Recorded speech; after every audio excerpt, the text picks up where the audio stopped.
Welcome to the Ben Briggs podcast.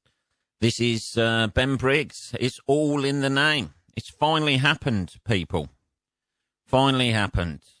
I've stopped the procrastinating. I have actually done it. People said it wouldn't happen. A lot of people said it shouldn't happen, but it's happening right now. This is it. This is the Ben Briggs podcast, first episode.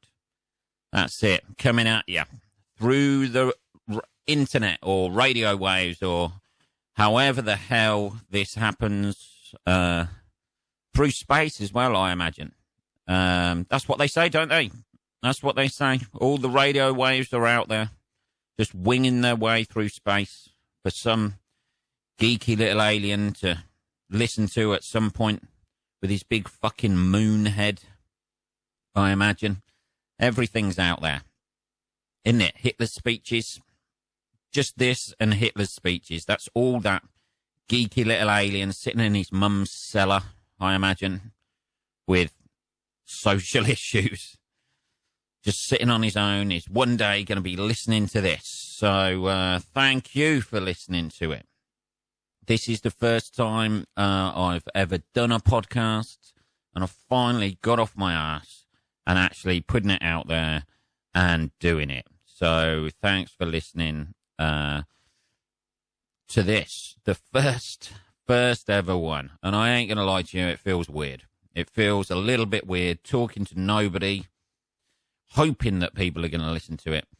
But yeah, it feels a bit strange at the moment. But it's feeling like I've actually got off my ass and actually done something. So this is the first one, Tuesday, 7th of May, sitting in my flat in Northampton talking to you people, the day after bank holiday. Oh, did you have a good one out there, people of the UK, with the lovely weather and the lovely bank holiday that we've just had, that extra day to stop you going into the fucking job that you fucking hate, so you've spent it with your family who you mildly hate a little bit less than your job. But that's it. Everybody in the UK had a bank holiday yesterday, and I did nothing with it. Nothing at all. Didn't go out at all. England, Scotland, Wales, I think they're the only people who get the bank holiday. Northern Ireland, maybe. Southern Ireland, no idea. I don't even think they get bank holidays. I don't even think they've got banks anymore, to be perfectly honest. I think they got relegated, didn't they? Didn't they get relegated with Greece a few years ago? And no longer got any banks or anything. They have no currency. I imagine their economy is just held up by limericks and fucking Guinness memorabilia. That's it. If you buy anything out there, I think now you need a chicken or you need a week's shopping. You just take along a couple of Guinness shot glasses, one of those stupid fucking Guinness hats with a ginger beard stuck to it, and just pass that over as currency. I don't know. Maybe that's a stereotype. Maybe. But yeah, it was a nice day on the old bank holiday yesterday. So a lot of day drinking going on. A lot of day drinking. I popped out, saw a lot of people outside in the sunshine, in the old sunshine, as Oasis would say, doing a bit of day drinking. Oh, that is the worst. It's the worst. I stayed off it yesterday, man. Just couldn't do it. Day drinking is just the fucking worst, man. Day drinking is the closest you get to feeling like being a crack addict without actually taking crack. It's just one of the worst things that you can do, man. I went out like 2 weeks ago. 2 weeks today, I did a bit of day drinking myself. So met up some people I know, my old acquaintances, friends, at a push, my old acquaintances probably more likely. And we went out for a day drinking session, man. Oh, starting at 12 o'clock midday. Nobody should be starting a day drinking session at 12 o'clock midday, man. Nobody should be starting at that time. It just feels wrong. It feels exciting at the time because it feels like naughty, like you're doing something exciting. But, yeah, we all got there about, well, 3 of us got there at 12. You get your stragglers that come along as well, don't you? Come along a little bit later at 1 or 2, but 3 of us started at 12, and by 5 o'clock I was fucking hammered, and there was only 3 of us left. People had come and gone, probably round about 3 o'clock to pick up their kids from school, because they're responsible parents. And I was still there at 5 o'clock. Oh, man. Miserable experience that was. And then going to McDonald's afterwards, just to try and soak up some of that booze. With 5 lots of fries. That's what I ordered. 5 large fries and a chocolate milkshake. I sort of walked in and I knew I'd had a drink because I walked in like and slung the door open. Like I was like walking into a saloon after somebody had stolen my horse or something out of a Western. Walked up to the counter and ordered what I wanted, and then the guy passed me the change, and I did the drunken thing. Oh, that drunken thing of opening my palm of my hand and then turning around to walk off with it. And all the change went everywhere, all over the floor. Oh, that's when you know you're drunk, and you're surrounded by sober people, 5 o'clock in the afternoon, man.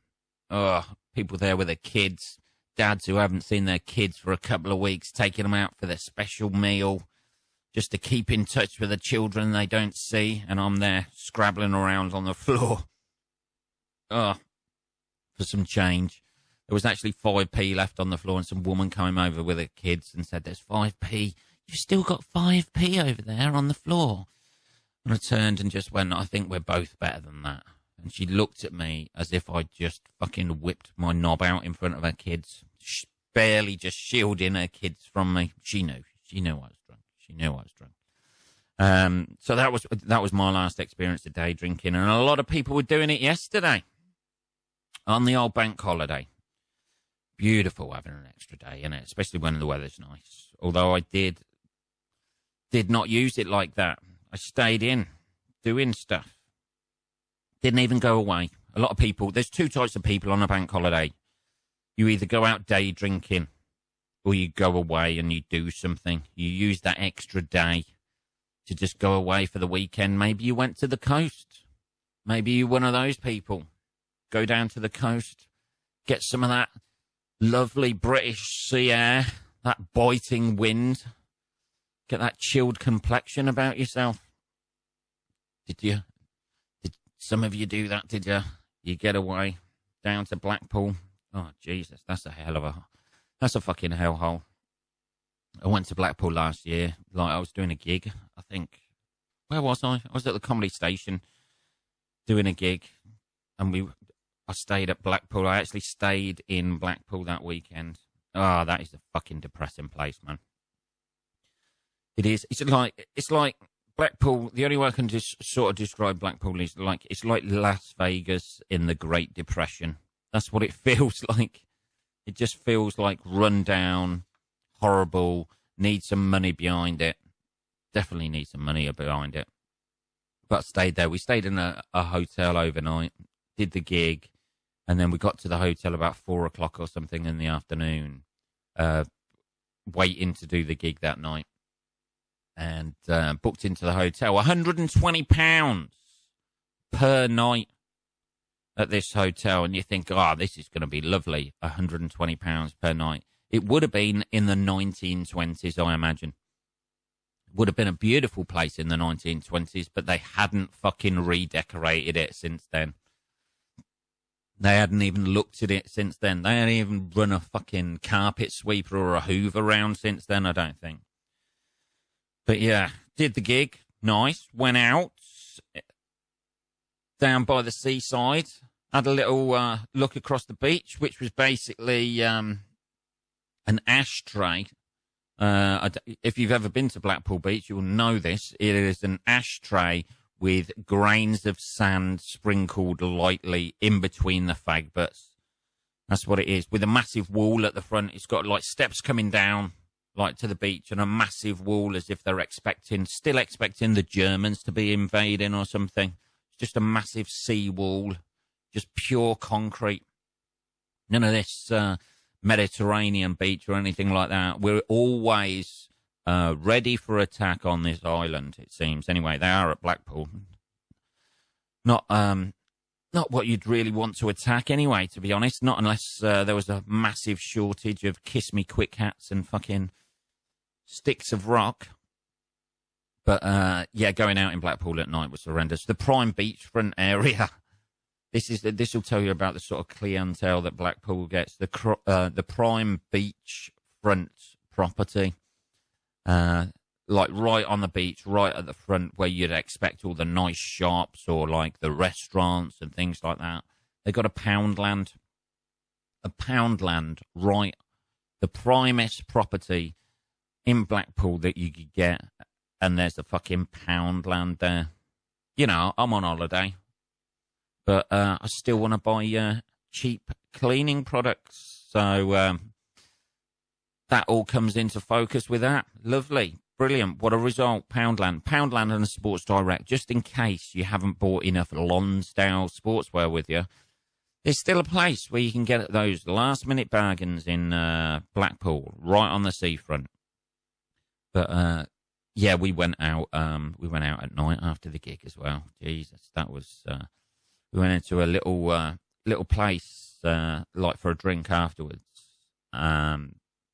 Just to celebrate making people laugh, or not making people laugh. Actually, it was quite a nice gig, to be fair. It was all right, and busy, and not too cunty either, which is always a good thing with the audience there. But yeah, it was a nice little gig. But we went out afterwards, went for a drink afterwards, and we found this little place. It was sort of like out the way. I think it was a restaurant or something like that, but it had a DJ who was just playing like CDs. It had a DJ. He was just like playing CDs, you know, like he had no need to invest in vinyl. He just needed CDs, and he was sort of like wearing a dicky bow and a shirt.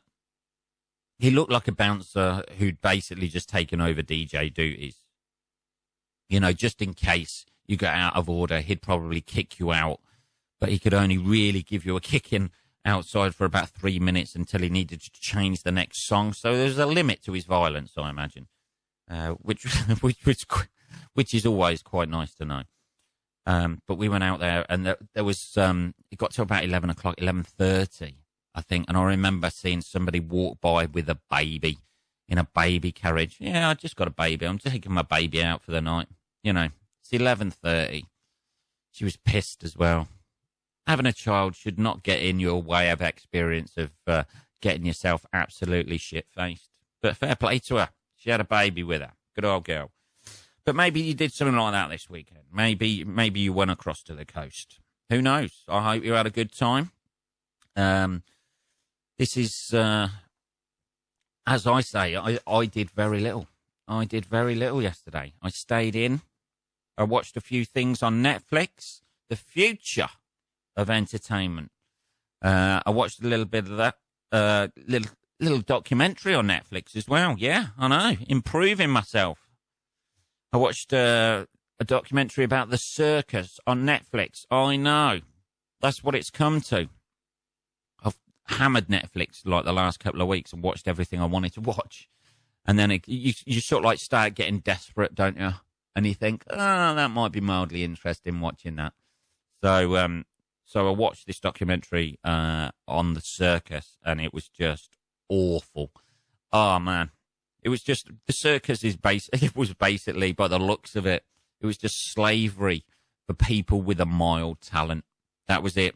You've got people like juggling and shit like that, and it was just, it was, I think it was meant to be a nostalgic look back at the Circus, and it just highlighted all of the worst things about the Circus that had ever happened.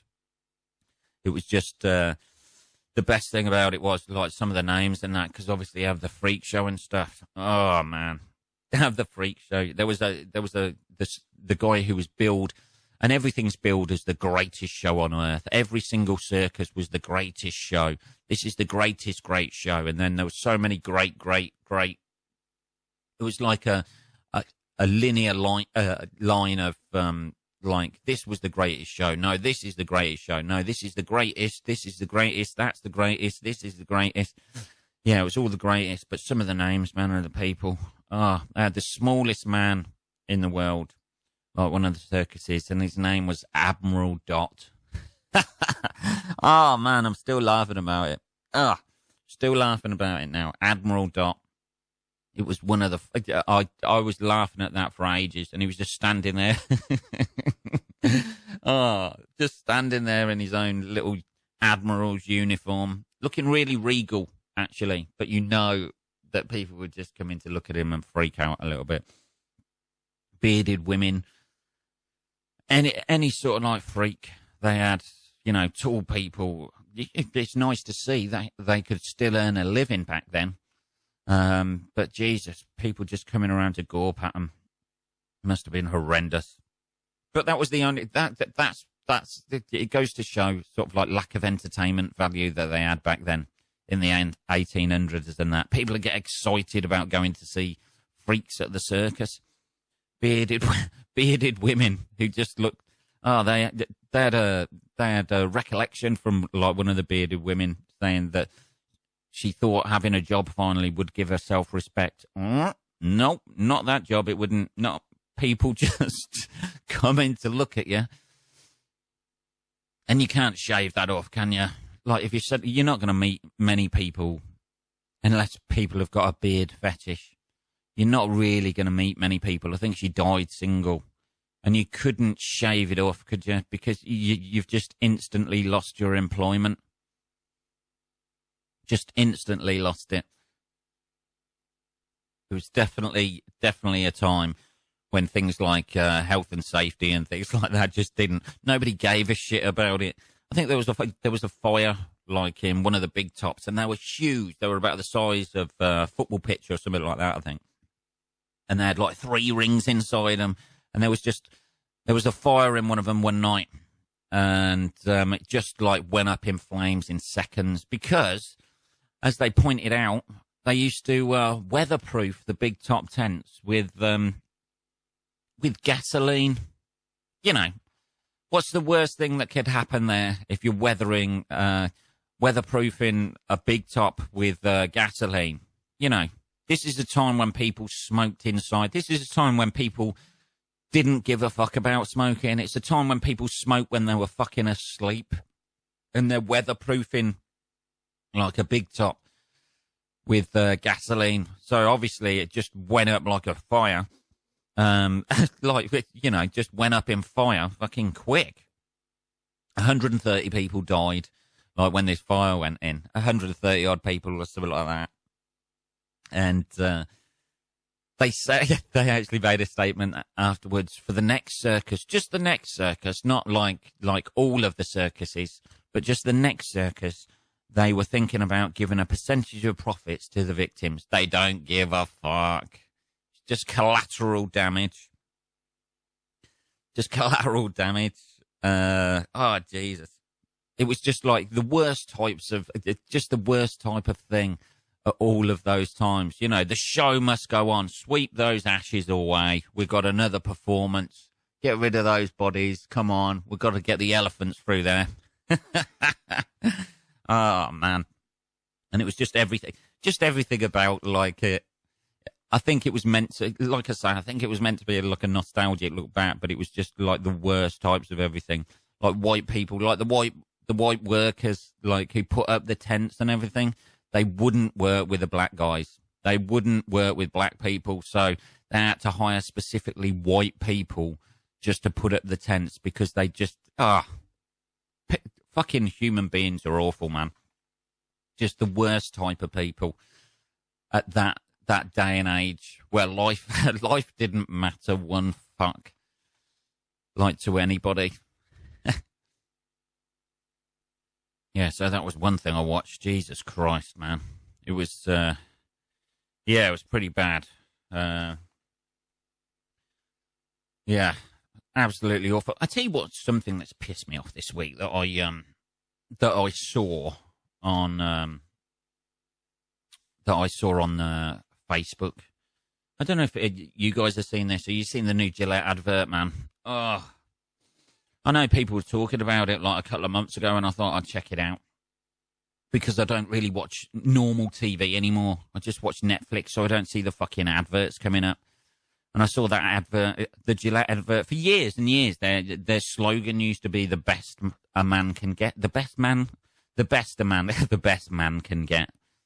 Sounds like an advert for for fire or the wheel for the first time, didn't it? The best man can get. This is going to revolutionise our society.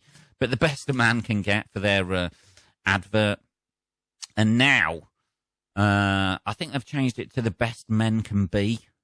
And it's like they've sort of like incorporated the Me Too movement into their fucking advert because obviously, you know, why not be able to try and sell razors off the back of people being sexually assaulted? That's essentially what it is, isn't it? These corporations who are incorporating it. Just trying to sell razors off the back of sexual assault. Hashtag Me Too as well. The fucking balls behind that is fucking amazing. It's just the bollocks behind that. Thinking, you know, like, because Gillette are losing money massively because everybody's got a fucking beard these days. Like the women in the circus. Everybody's just decided to grow a beard. Not me, but everybody's decided to grow a beard, so they've thought, holy shit, we are losing fucking shitloads of cash. How can we be relevant again? But I tell you what, the thing that pissed me off the most about it was the fact that the tagline, because I Googled it online just to have a look at it, just to sit here getting angry about how their marketing is like deeply cynical. But I tell you, the thing that annoyed me about it was like a spokesman from Gillette who said that he wants men to hold themselves accountable. That's it now. I'm not just shaving now in the morning. I've got to look out for serious sexual assault whilst I'm shaving in the morning. Fucking hell, man. I just couldn't, you know. And you know it's all for a cynical reason. You know, like that's the thing, isn't it? It's all for a cynical reason. Nobody, you know, like I've got to go out there and now I've got to protect people from a sexual assault in the morning. Oh, why is that? Because Gillette said so. Oh, you can't do that, mate. You, over there. Oi, mate, over there. You dragging that woman into the back of the van. You can't do that anymore. Oh, what? I can't do that. No, you can't do that, mate. You cannot do that. Well, why can't I do that? Well, for one, Gillette would not like that shit. Oh, shit. Oh, shit. They wouldn't like that. No. Does that mean I can't use their razors anymore? Oh, yeah, you can still use their razors. You just can't drag women into the back of a van anymore. Fucking hell. Jesus. That's all. They're just getting on the zeitgeist, man. Aren't they? Just getting on the zeitgeist and trying to still make money out of what's relevant today. Jesus, the fucking assholes. Look, there's somebody in the marketing department. What are the other marketing things that they didn't take up? That's what I want to know. What are the worst fucking most horrendous things? Somebody sitting in the marketing meeting going, oh, there's a lot of people self-harming at the minute. We sell razors. Fucking hell. Let's bring those two things together. Jesus, little Gillette fucking self-harm kits. That'll be the next thing that comes out. How cynical is that, though? Fucking bastards. Anyway, that was one thing that annoyed me this week that I saw. Yeah, that was one of the things I saw on Facebook, I think, and I had to delve into it. That's what you do, innit? Like you go down a little wormhole on Facebook or just get annoyed with people. The body positive girl. There was one post I saw on Facebook and somebody going on and on about being body positive. What was it? She said something like, I've never had real confidence until she was a big girl. It's always big fat people who say this. It's never a skinny model or anything like that, is it? It's never a skinny model who comes across with it. But I never had felt body positive and beautiful until I started loving myself. And then all of a sudden, oh, God. And then there's pictures of her just, for God knows why she was in her underwear. I don't know. She just wanted to take a picture in her underwear, I think, and everybody to put underneath. Oh, you're so... But she kept going on and on and on. And you, at the end of it, you're just thinking, oh, shut up, fatty. You know, it's a lot easier, isn't it? It's a lot easier than going to the gym, taking a picture of yourself in your underwear, isn't it? Maybe she does love herself. Maybe she does. But if she did love herself, why is she making such a big deal about it? That's what I wanted to know. I don't know. There's a lot of good things out there, isn't there? You know, being positive about the way you are and the way you look and that. But when you go on and on and on, like she was a fucking supermodel or something, you know, that's what they were, you know, like trying to make out, like in the comments and that sort of thing, and how she's fucking heroic for just taking a picture of herself in her underwear. And, you know, like, she ain't getting a modelling contract, not unless, you know, I don't know. Not as a land mammal, anyway, you know. She's not getting a modelling contract for that. But good on her. But it was just that whole, I tell you what it was the smugness of it. It was the smugness of having put no effort into keeping her body in any form, you know, form of human shape whatsoever. No, you know, like she was big. She was a big girl, and people are slapping her on the back for overeating. Basically, you know, like, shove some more fucking eclairs in your mouth. Get them in there. You know, you're a hero every time you fucking have a chocolate milkshake. Every time. Oh, let's applaud that. Fucking, you know, we've got to draw the line somewhere, I think. We've got to draw the line where, you know, there's a good thing to be confident within yourself and that, but don't try and get slapped on the back for just being greedy. You know, I'm not sure. Maybe that's a little bit too harsh. Maybe she's been struggling with a weight for a while and just thought, fuck it.